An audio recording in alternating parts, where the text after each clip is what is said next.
Ang masasabi ko lang, hindi ko na siya mapapatawad sa lahat ng ginawa niya sa akin. Sa totoo lang guys, mas naniniwala talaga ako kay Jello. Kasi lahat ng gusto kong marinig guys, kay Jello ko lang narinig. Kung hindi pa magsasalita si Jello, hindi ko pa lahat malalaman kung ano nangyari nung time na yun sa bar na yun. At hayaan na nga si Boss Aris kung anong gusto niyang gawin niya sa buhay. Basta ako guys, gusto ko na lang maging masaya. Pumunta ako dito para sumali na sa inyo. So yun guys, pinapanood ko ngayon yung vlog ni Aris na kung saan sumali uli siya sa pagiging ganggang niya.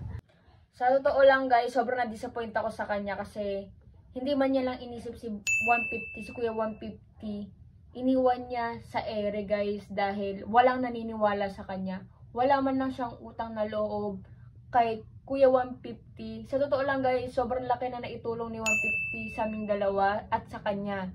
Dahil guys, yun nga, nagkaayos kami last time. Pero ngayon guys, ang masasabi ko lang, hindi ko na siya mapapatawad sa lahat ng ginawa niya sa akin. Kasi sobrang sakit na guys, sobrang sakit na nararamdaman ko ngayon. Hindi lang halata guys, pero hindi ko kasi masyadong pinapahalata sa inyo. Pero kahit anong pilit ko guys, kahit pa paano, ginagawa ko naman yung best ko na maging okay. Maging okay para sa inyo, sa JRES fam. Pero yun nga guys, sobrang na-disappoint ako sa kanya kasi sumali siya sa pagiging ganggang niya. Hindi man lang niya inisip si 150, yung mga tao sa bootcamp, yung mga kaibigan niya doon. Kung sa tutuusin guys, wala siyang utang na loob kay 150 kasi guys, iniwan niya lang si 150 sa ere. Tsaka guys, sobrang naawa kay Jello kung napanood niyo yung live ni 150 na nag-face to face sila. Kung sino nagsasabi ng totoo, sa totoo lang guys, mas naniniwala talaga ako kay Jello. Kasi lahat ng gusto kong marinig guys, kay Jello ko lang narinig. Kay Aris, wala akong narinig sa kanya kahit miski isa guys. Ang narinig ko lang sa kanya, yung pagiging malinis niya nung time na yun. Which is, hindi naman tama. Kasi, nagginawa niya yun eh. Mali niya yun eh. Bakit hindi niya aminin lahat ng mali niya nung time na yun? Kung hindi pa magsasalita si Jello, hindi ko pa lahat malalaman kung ano nangyari nung time na yun sa bar na yun. Kaya, ayun guys, sobrang naawa kay Jello nung time na yun. Kasi guys, sa tutuusin lang, sobrang magkadikit sila ni Jello guys. Magkaibigan sila guys. Pero ngayon nakikita ko yung pagiging walang kwenta niya. Kasi guys, hindi ko maisip talaga guys na magagawa niya yun eh. Kasi magkaibigan silang dalawa. Wala na rin tayong magagawa guys kung ayan ang gusto niyang gawin niya sa buhay niya. At buhay naman niya yan guys. Babayaan na natin siya kung anong gusto niyang gawin sa buhay niya. At wala na rin akong pake kasi hiwalay na kami. Free na siya lahat ng gawin niya. Kahit anong gawin niya guys, wala na akong pake kasi hiwalay na kami.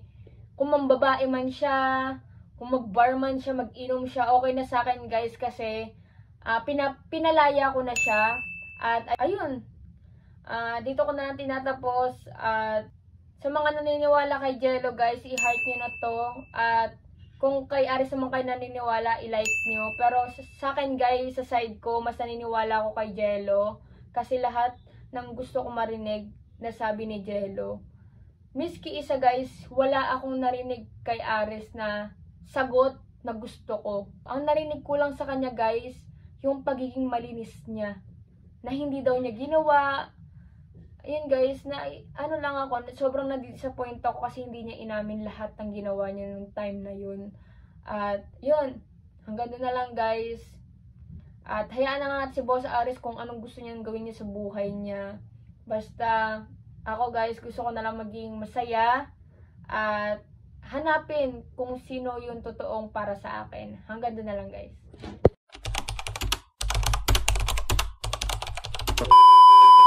Oh, gusto niyo rin ba ng Gcash? Siyempre mag-register na kayo dito sa PhilBoss. At sa mga magre-register sa link ko na nasa comment section, ayan, ipapamigay natin yung laman ng wallet balance natin dito sa PhilBoss. Kaya guys, mag-register na kayo at baka may chance kayo manalo na mapili ko na mabibigyan ng GCash. At bago yan, syempre guys, dito sa PhilBoss, napakadaming games katulad ng Color Game Mines at marami pang iba.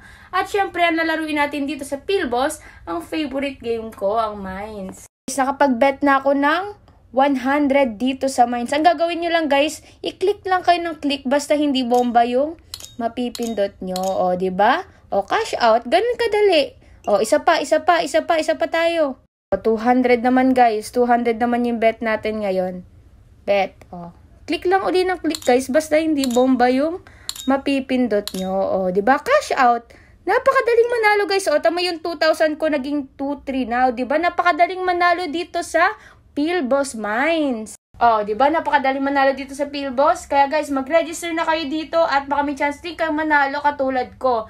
At sa mga magre-register sa link ko na nasa comment section, isend lang sa akin yung proof na nag-register kayo sa link ko na nasa comment section. Ayan guys, isend nyo lang sa akin at mamimili ako sa 10 tao na bibigyan ng GCash. Kaya guys, mag-register na kayo ha!